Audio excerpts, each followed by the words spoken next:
Samantalang Menro Infanta nagpaalala sa publiko na maging responsable sa pagtatapon ng basura. Para sa detalye, pakinggan natin si Idol Joanna De Vera. 104.7 IFM Report.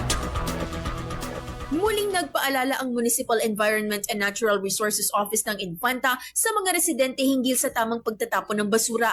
Ayon sa tanggapan, patuloy pa rin nakikita ang mga basurang nakakalat sa ilang lugar sa kabila ng mga paalala. Dahil dito, nahihirapan ang mga garbage collector na dapat sana ay mangolekta lamang ng basura, ngunit napipilitang maglinis pa ng mga naiwanang kalat. Hinimok ng Menro ang publiko na makiisa at tumulong sa pagpapanatili ng kalinisan sa paligid. Pinalalahanan din ng mga residente na ilagay ang basura sa tamang lagayan at ilabas ito sa itinakdang araw at oras ng koleksyon. Kasama mula rito sa IFM Dagupan, ito si Idol Joanna De Vera, Tatak IFM. IFM News. IFM News. IFM News.